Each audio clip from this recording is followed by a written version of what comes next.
Am I the a-hole for forcing my fiancé into cutting off his late wife's family? I, 25F, am getting married to my fiancé, 29M, in May. When we first got together, he told me that he was married from 20 to 22 years old to his high school sweetheart. We met when he was 25, but she passed away from sepsis due to a botched surgery. He didn't cope well and stayed in contact with her family, namely her father and two sisters, aged 19 and 24. It was a sensitive issue for me for a while at the beginning because there was so much history they had that we would not share, and it was difficult knowing that she was all around him. I never told him and decided to work through it on my own, especially with the fact that he would often spend time with her family during our relationship. Her birthday, their anniversary, and the anniversary of her death. He'd spend the day with her family. It was uncomfortable at first knowing the man I loved was reminiscing about a love he had with someone else, but I kept trying to see it from his perspective, and over the last couple of years I have become completely secure in our relationship, and it doesn't bother me much anymore. Well, he proposed to me around this time last year, and I was over the moon. I love this man with all my heart, but I recently learned that he never told them that we got engaged. I've been trying new local coffee shops the past few months rather than my usual place and tried a new one. His late wife's sister worked there, and other than being awkward, she did a double take of my engagement ring and looked really unhappy. I didn't mention it and left. My fiancé told me that she kept messaging him on social media about it,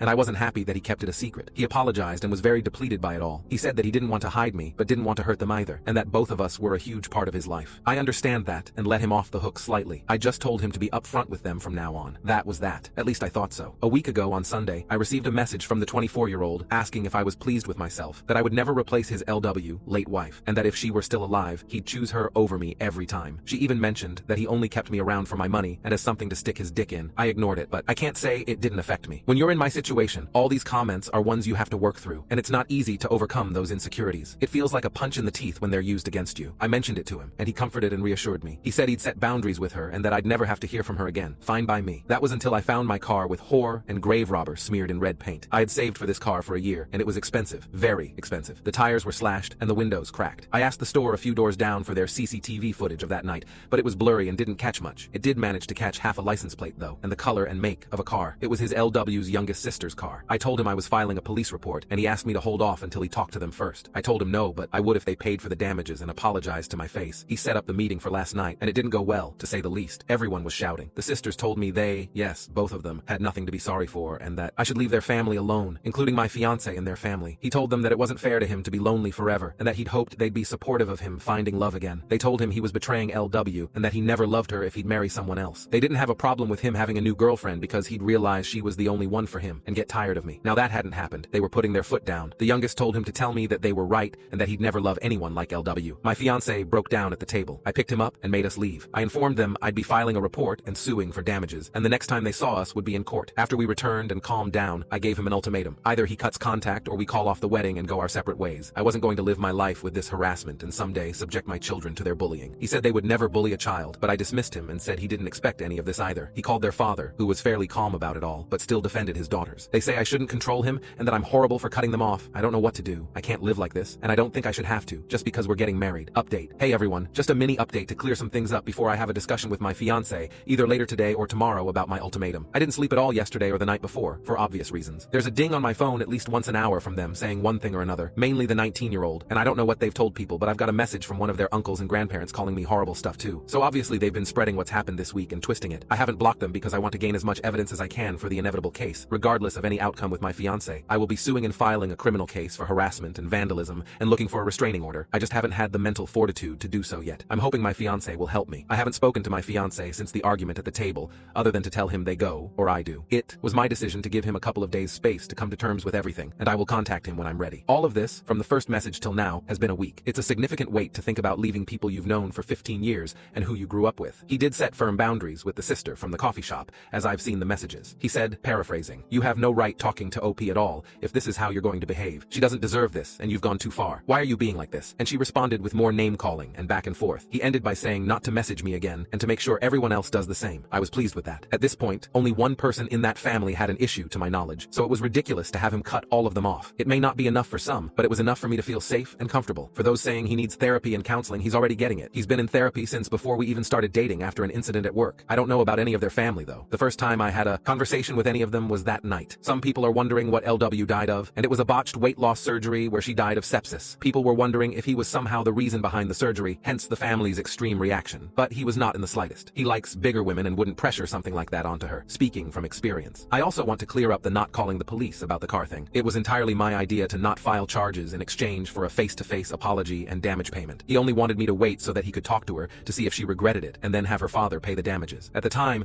we thought it was just the 19F that smashed up my car, not both daughters. Neither of us wanted to ruin her life. When I found out it was both of them, it was full steam ahead. Thank you all for your messages, and hopefully I'll have a positive update for you tomorrow. Edit. I chose for him to take this space apart. It's not him being indecisive. I said to take time and that I'd reach out so that his decision is thought out. It's for me. I don't want to be chosen only to be 3 kids down the line and stuck in a resentment-filled marriage. It's for me. Please understand that. Update. Well, what a wild morning I've had. My fiancé came over bright and early this morning and I've never been so damn tired. You may want to take a seat because this will be long. Sorry in advance. First of all, I want to set the record straight here. A lot of people are criticizing my fiancé for not cutting them off from the beginning, which I don't think is fair. He's a very mild-mannered, calm, and calculating person, and that's who I always knew he was. Nothing has changed. If he had been Rocky Balboa and flipped the cafe table shouting obscenities, he would not have been the man I fell in love with. He did exactly what I expected him to do, and exactly what I was comfortable with. You may be attracted to other things in men and expect other things, and that's awesome, but not me. Update. I texted him saying I thought it was time to discuss this, and he was back home in less than half an hour. He'd been staying with a friend for the couple of nights we had no contact. We sat on our bed to talk because my back is sore from all the packing, and I wasn't going to force myself to sit at the table. Before we even got to talking, he asked if we could cuddle for a minute. It definitely took some of the weight off, and we were able to talk like a couple and not awkward strangers because, regardless of some people's beliefs, we do love each other, and it took me a very long time to feel confident in that fact. Before anyone calls me a doormat again, no, I was still sure I would stick to my ultimatum. The first thing I inquired about was if he felt he had sufficient time to make his decision, and he said he didn't need any more time. He was incredibly shocked and bewildered by how much could change in just a week. Everything he knew was shaken up so much that he couldn't think clearly and went numb. He did apologize for not taking a more defensive stance at the cafe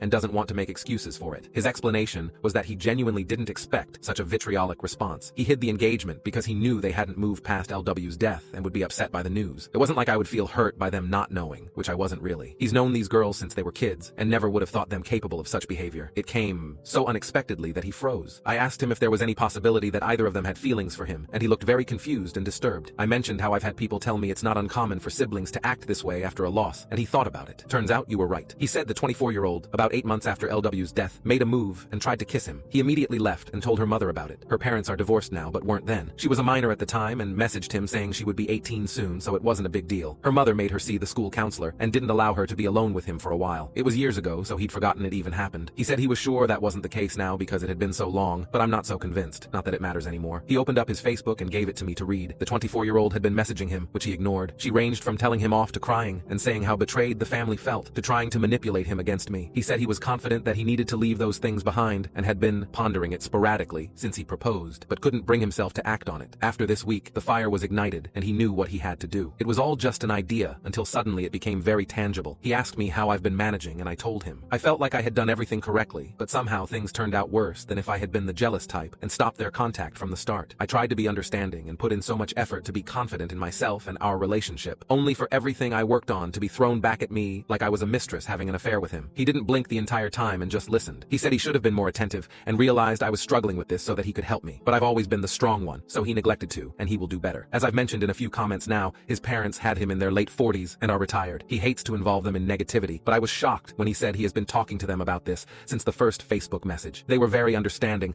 but his father took a tough love approach. He said the best quote I think I've ever heard: "Get your act together before the jig is up." They offered to come stay for a while and help us move. I don't think that's necessary, but I really appreciated the gesture. On the subject of moving, I made it clear that I would not be living in this house any longer than I had to, and he completely agreed. His parents offered to find us a place in their state if we wanted to have more of a support network, and I'm honestly considering it after all this. They're only a state away from my own family, so we'd be a lot better off. His job is remote, and I should be able to find work there easily enough. I've been in touch with a friend who's a mechanic, and they've quoted me between $1,000 to $2,000 for the damages, but that's an at-cost estimate as a discount. Several people have suggested getting a formal statement and shopping around. The actual cost is between $4,000 to $5,000, and that's just for the visible damage. My friend suspects they've done something to the engine, so thank God I couldn't drive it anywhere. He believes I may be entitled to a replacement car altogether. If that's the case, I will definitely sue for it, and that's not going to be cheap. After discussing all the emotional aspects, he asked when I would be comfortable enough to go to the police. I made it clear he was okay with that, or I'd go on my own. He said, the surest I've ever seen him, that this is what needed to be done, and he wasn't going to let them continue. He'd done enough to try and shield them, but he wasn't going to let it come at my expense. I'm currently in the bath, frothing in bath bombs, but we'll be going to the station as soon as I'm done. He's downstairs right now, printing out the new quotes from the mechanics and the messages the 24-year-old sent him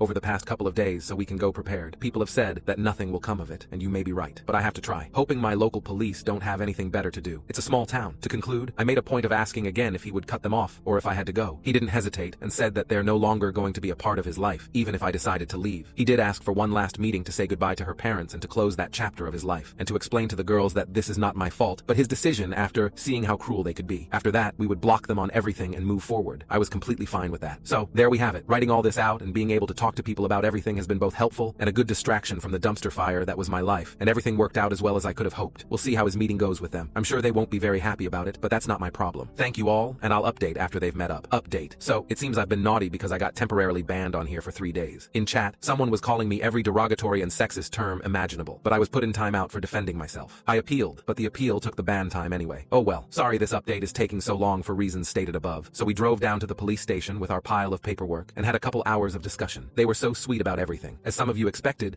they did say I should have come earlier, but they didn't really care because it was only a few days. They said that it often takes people about this length of time to actually file charges if they weren't in immediate threat or danger, so unless someone was about to throw punches. I handed them everything, and it looks like I've got plenty of evidence. They'll be contacting my insurance on my behalf to get the ball rolling, and so they can come to do a check of my car themselves, and then they can open a claim with me if I want. They're not filing a claim, they're just notifying about the criminal damages. I filed criminal charges for harassment and vandalism, and they'll notify me with more details about my restraining order this week. My fiancé told the police that he was planning on meeting with LW's family and asked if that would contradict my case, and they said no. We're not married at the time of filing, so legally we're two separate entities in the case, or something. So my car is totaled. My mechanic friend, I'm gonna call him Tom, because I can't keep saying my mechanic friend. So Tom and his partner at the shop did a detailed inspection on my car, and this is the damage they found. Shattered windshield 4, slashed tires, 2 broken windows, damaged paint, obvious I think, unknown substance in the engine oil, battered bodywork. They said with this extent of damage, I should just go for a new car, so that's what I'll be doing. If anyone is curious, it was a Volvo. I had always wanted one and managed to purchase one new 2 years ago. Either they get me a new car, or they'd be set back about $60,000. Either way, I'll be alright. The amount classifies the vandalism as a felony, so they could be looking at jail time as well. My fiancé met with the family on Saturday, and Tom sat by the window. I currently live in a one-party state, so as long as my fiancé consents, the recording can be used in my case. While it may not be as drama-filled as some of you may want, it was still pretty stressful to watch. They met at the same cafe we did before, and Tom sat a few tables away. My fiancé arrived after their father and before them. It turned out for the best, because they managed to have a calm conversation for once. My fiancé told him how he was feeling, and his father was very understanding but still trying to minimize the situation. He was saying things like, you know, they miss LW and they'll come around and just need time to come to terms with you moving on. He kept trying to offer to pay for the damages, but my fiancé wouldn't discuss it until the sisters arrived. It was like butter wouldn't melt with the 24-year-old, but the 19-year-old came in like the Tasmanian devil. My fiancé didn't acknowledge anyone until it had all settled down. Then he said this would be his last meeting with all of them, and they'd be going their separate ways. He turned to the girls and said that he would miss who he thought they were, but the way they treated people horrified him, especially me. He said that this was all on him, and they needed to accept that I was not to blame. He even stated that it was me who offered the apology to avoid pressing charges. The 19-year-old then interrupted, asking what charges, and asserting that no one was going to charge them for barely touching a car. She was a deer in headlights when he inquired about what they had done to the engine oil, and the two exchanged looks. It seemed they hadn't expected me to discover that. Cue the groveling. The 24-year-old actually tried to touch his hand and pleaded with him to stop me from pressing charges because it would ruin her and interfere with the 19-year-old's college plans. He said it was too late and the police should be issuing a warrant soon. It can take a few days. I thought it was an immediate thing, but apparently not. This is when their dad intervened again and urged everyone to calm down and resolve this like adults. Suddenly, he wants his daughters to be adults. I see. He asked if my fiancé would persuade me to drop the charges in exchange for that apology, and he would cover the damages. When my fiancé mentioned it was $60,000, the look he gave those women could shave the hair off a cat. The quality of the video wasn't the best, but I swear I saw the color drain from their faces. I may sound awful, but I enjoyed it. Call me what you will. They continued talking about apologizing and offering to pay, but he simply stated it was too late and he was done. He had tried to be civil, but they were the ones who wouldn't let it go. The 24-year-old actually requested him to set up a meeting with me so they could get to know me and move past this. He didn't respond, and after the silence, they spoke up again like, so she won't even meet us? So she's behind all this because she doesn't want us around. We'll see about that. Not using exact quotes because I don't know if I'm allowed, so I'm not risking it. Things like that. They droned on, and honestly, it was more amusing than hurtful. However, they did incriminate themselves further for my harassment case, and the nail in the coffin was when the 19-year-old said, if we can do that to a car, imagine what else we could do. That, my friends, is both a confession and a threat of bodily harm. My fiancé shouted aloud, stop, before wishing my father-in-law well, and telling the girls to not come near me. He then got up and left. That's where the recording ends, because we wouldn't be able to use anything afterward anyway. As for moving, we're almost completely packed and have a truck scheduled to come on Friday. We'll be staying with his parents until we can find a new place. We're considering buying a house this time,